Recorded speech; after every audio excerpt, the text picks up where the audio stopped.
કેમ છો? મજામાં ને? આપ સૌ કુશળ છો એ જ શુભેચ્છાઓ સાથે મિત્રો સવારના વાગ્યા છે 8 અને મંદિરેથી પાછા આવી અને અહીં 11 છે એટલે તૈયારી કરું છું. જો સામો બનાવું છું. આજે જ હું પણ નહીં ખાઉં, ઘણા દિવસથી કહું છું ડાયટ કરું છું. તો આજનો દિવસ હજી 11 સાથે ડાયટ થશે, પણ એ સાહેબને સામો બનાવી આપું. તૈયાર થઈ જવા આવ્યો છે. રજાનો દિવસ એટલે કાંઈક ને કાંઈક કામ ચાલે રાખે. અહીંયા જો વાસણ મસ્ત ત્રાંબા પિત્તળના ઘસી લીધા. ત્રાંબા પિત્તળ ઘરમાં તો થવાના ઘણા થતા નથી ઘસું ને, પણ મંદિરના હોય ચમકી ગયા, મજા આવી ગઈ, જોઈને પણ આનંદ થઈ ગયો.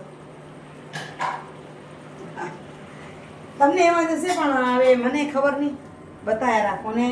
બતાવું એટલે કે ઘણા લોકો એમ કે બ્લોગમાં કંઈ બતાવતા નથી, તો જે કામ કરી બતાવવાનું થાય ને. અમુક લોકો એવા જ છે વિડીયો જોવા, હવે ઘરની જ વાતો કરે પડી, એને શું કહેવાનું, એ શું એ બતાવ્યા રાખે, એના ઘરમાં આ કર્યું તે કર્યું, તો બ્લોગમાં શું હોય એવું જ હોય ને.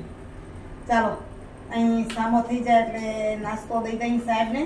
11 કન્ટિન્યુ કરે છે, હું ક્યારેક હજી છોડી દઉં, ભાઈ ક્યારે ના છોડે. ને પછી આજે ઉત્તરાયણ છે એટલે છોકરાઓ ચડશે ધાબે, તો આપણે પણ ધોઈને તૈયાર રાખ્યો છે ધાબો, તો જશું તમને પણ બતાવશું પતંગની મોજ. થઈ ગયો નાસ્તો તૈયાર. નાસ્તો થઈ ગયો તૈયાર.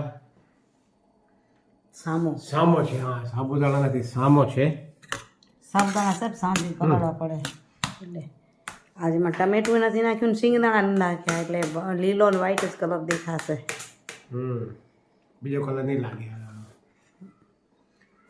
હવે જો કેળા ખાજો ને કાળા થવા માંડ્યા છે. તો કેળા પર છે, ઉપવાસ છે ને એના, એટલે ઉપવાસમાં પછી બધું ફરાળ થઈ જાય. ઉપવાસ એટલે ઘણું પણ ખાઈ જાય ઉલટા, એવું કે ઉપવાસ કરીને કર લો, મને નથી કરવો નાસ્તો, તમે કરી લો. હાલો તૈયાર કરી હરિયાળ. તો મિત્રો રોજનું ઘરનું કામ પત્યું, બહાર મસ્ત અવાજ આવે છે. અમારા જૈનિકને ઉપર ચડી ગયા છે, દીસવી આવી છે એટલે પોતરા બધા ઉપર રમે છે. એની મમ્મી હજી રસોઈ કરતી હતી અને હું છે ને હવે બીજોરા જે ચીરી રાખ્યા છે ને આજ સુકવવા છે, તો પહેલાં સુકાવી લઉં. ઠંડીમાં માથા ધોવાના નથી તો એ ધોઈ લઉં, પછી ઉપર જાઉં. ઉપરનું તમને બતાવું, પણ ત્યારે બીજોરાને સુકાવી લઉં.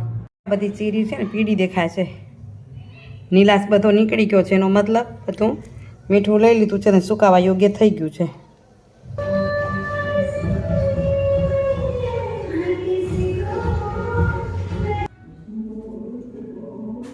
ગીત બહુ આવે છે કે કદાચ કોપીરાઇટ આવશે, એટલે તે કહેવાશે નહીં.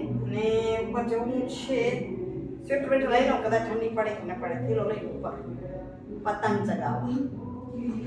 છોકરા ચગાવે છે એની સાથે મોજ કરી આવીએ, આનંદ કરી આવીએ. ચાલો જઈએ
લંચ થવા આવ્યા. હું નીચે આવી, સાહેબ બપોરથી આવીને નીચે જ બેઠા. બોલો પતંગ ચગાવવા જરાક આયા તા, ભલે સબકો દઈ કે આય કે એટલે લાઈટ ગઈ છે એટલે શાંતિ છે આપણે લાઉડ સ્પીકર ના અવાજ થોડાક બંધ થયા છે. બાકી ઉત્તરાયણના અવાજ સંભળાય છે ને તેડા વાગે.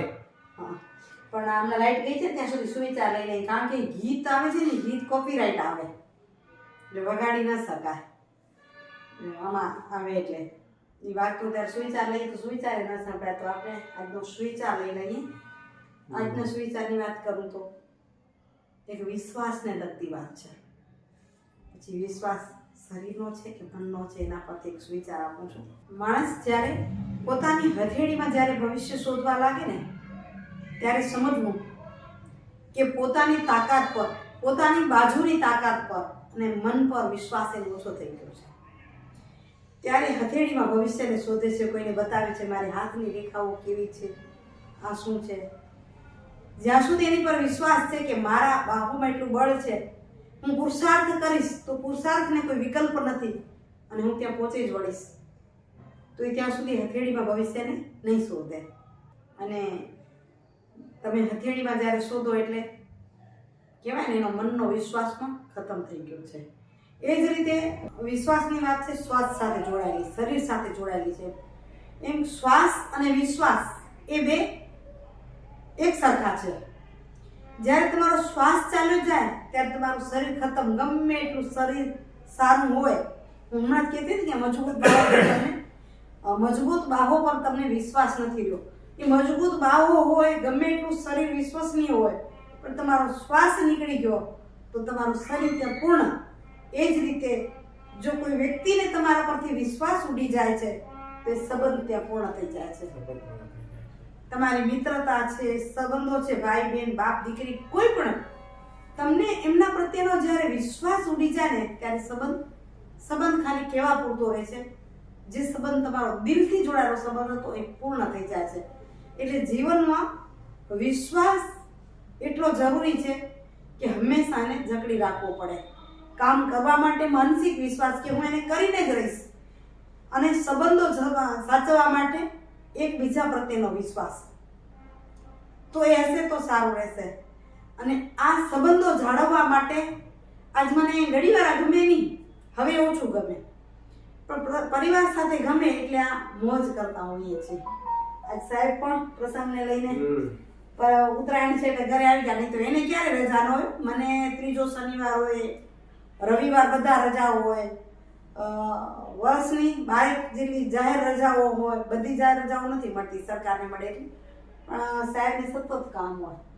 પણ આ જે સંબંધો પરનો વિશ્વાસ છે કે ભત્રીજાઓ પોતરાઓ રમે છે, એ વિશ્વાસ કાયમ રાખવા માટે આ બધું જરૂરી હોય. હાલશું ઉપર જોઈએ શું થાય. હમણાં તો અવાજ બંધ થઈ વળી છોરા રમતા હશે. શેરડી શાંત થાય એટલે શું થાય, સૂરજ બપોરના સામે આવે ને બધા ઉતાર્યામાં તારે તો મજા નથી આવતી. આ તો જમ્યા ઉપર હતા કઈ વિડીયો ન થયો, પણ અમારે તો 11 છે બંનેની. પણ એ લોકોએ ખારી ભાત ને દાળ ઢોકળી ને પછી શું કહેવાય તલ સાંકળી ને ચીક્કી ને મોજ કરી બધાએ. અમે 11 છે એટલે તલ ચીક્કી ખાધી, ખારી સિંગ ખાધી, તો ત્યારે વિડીયો રહી ગયો, ખાવાની મોજમાં રહી ગયા.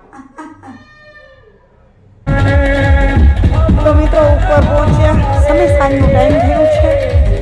ચારે પૂર આકાશ ઉપર માણસો દેખાય છે, મસ્ત મસ્ત ગીતો સંભળાઈ રહ્યા છે. એ ગીતો કદાચ કટ કર્યા નહીં તો સરસ વાજા તૂટેડાના અવાજ સાથે મસ્ત પતંગ ચગી રહ્યા છે. આજનો વિડીયો કેવો લાગ્યો કમેન્ટ કરી જરૂરથી કહેજો. આજનો વિડીયો સારો લાગ્યો તો લાઈક શેર કરવા વિનંતી. પણ અહીં સાહેબને જો શાંતિ ન હોય એટલે સ્ટેન્ડ બનાવવા માટેની તૈયારી કરે છે.